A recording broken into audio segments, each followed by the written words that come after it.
Bismillahirrahmanirrahim. Assalamualaikum warahmatullahi wabarakatuh. Ketemu lagi dengan Odi di channel Odi Berry guys. Di VGA berikutnya di sini ada Colorful GeForce GTX 1650 GDDR6. Jadi ini untuk arsitektur touring ya. X garansi resmi dari WPG Indonesia sudah berakhir di November ini guys, bulan kemarin ya. Colorful GeForce GTX 1650 NB 4GD 6V3V.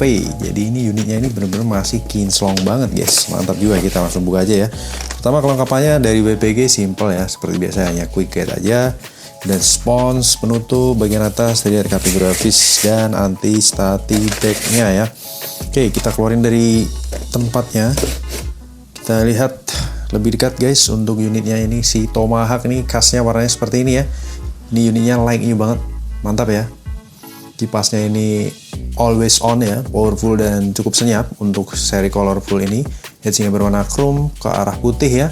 Dan PCI Express 3.0 generation dilengkapi dengan silver pipe atau pipa pendinginan dan heatsink yang compact ya. Untuk brand Colorful ini tentunya udah high quality komponen, jadi tidak perlu khawatir, kartu grafis ini pasti akan berjalan dengan stabil dan adem guys ya. Untuk 6 pin board di sini TDP mentok di 70-an ya. Under 80 watt untuk full load-nya dan idle-nya biasanya di belasan, dan di sini terlihat untuk bagian exhaust-nya high quality komponen sudah pasti ya. Mantap, unitnya ini benar-benar ciami guys, kinyis-kinyis. Untuk display di sini ada display port HDMI port, DVI port dengan platnya light new banget, sangat terawat ya unitnya. Untuk di bagian backplate atau PCB ya, di sini untuk segel pabrikannya masih utuh, segel distributor juga utuh, November 2022. Spesifikasi unit dan box juga sudah aku pastiin sama. Yang pasti kinclong guys, mantap jiwa ya. Oke, kita akan pasang ke rig, kita akan tes bagaimana performa dan kinerjanya. Let's go. Colorful ya, GTX 1650 GDDR6. Kipasnya always on, 6 pin power ya.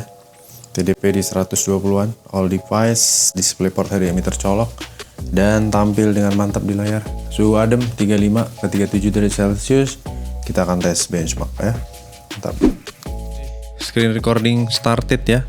Jadi sekarang posisi di 130 watt, kemudian suhu di 36 derajat Celcius, kita look up. Yes. Jadi kita pakai patokan ini ya. Walaupun dia versi 4,7 miliar transistor, sedangkan yang kita tes saat ini versi 6,6 miliar transistor, nggak masalah. Arsitektur touring, DirectX 12, underscore 1, encodernya ini mungkin udah gen 6, decoder gen 4, kemudian 75 watt TDP juga dengan saran PSU di 250 watt dengan 6 pin power support untuk PCI power, dan memori 4 GB GDDR6 ya. Kita langsung benchmark menggunakan still nomor light sembari screen recording. Kita running ya. Kipas muter di 28-29% ya, jadi super duper senyap. Kita akan tes secara desibel ya, ntar saat bulat. Oke, start 45 derajat ke 46, 74 watt, 100% usage, clock speed di 1,8 GHz, memori 3,1 GB terpakai, wattmeter di 189, under 190, under 200 ya. Kita cek desibelnya.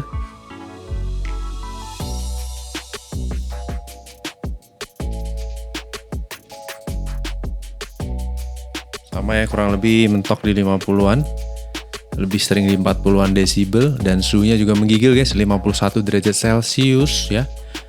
Hipotermia nih guys, kartu grafisnya benar-benar mulus banget ya guys. Garansi resminya memang sudah berakhir di November ini, tapi unitnya ini benar-benar masih sangat kinyis terawat, segel ya. 53 derajat Celcius, power 74 watt, 75 watt, usage 100%. Jadi buat teman-teman yang ingin rakit kartu grafis yang terjangkau ya, 1650 itu sekarang udah menjadi opsi yang umum ya, universal. Oke, skornya good ya. Ini sembari screen recording. Kalau nggak screen recording tentunya akan bisa great atau mungkin excellent ya. Dan kita compare. Average-nya cuma 52 derajat Celcius, menggigil, hipotermia ya, GPU clock, memory clock stabil. Perkurvaan tentunya ini good semua ya. Skornya, pencapaiannya, kinerjanya. Ini load 100%, 99% ini stabil. GPU clock, memory clock juga oke. Secara sensor, GPU clock tembus 1,9 GHz, memori di 1,5 GHz, temperatur mentok 54,6 derajat Celcius, average 40, idle-nya di 40 dan minimal di 35 derajat Celcius.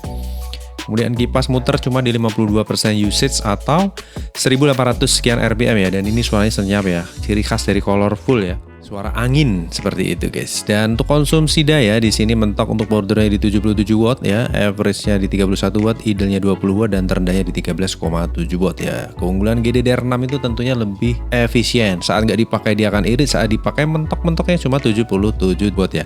Jadi buat teman-teman yang butuhkan ini ada satu unit full set dan sangat kinyis-kinyis, sangat terawat unitnya, bisa mampir lapak Audi Berry. Kita akan lanjut tes kategori berikutnya. Terima kasih banyak atas atensinya. Wassalamualaikum warahmatullahi wabarakatuh. Bye bye.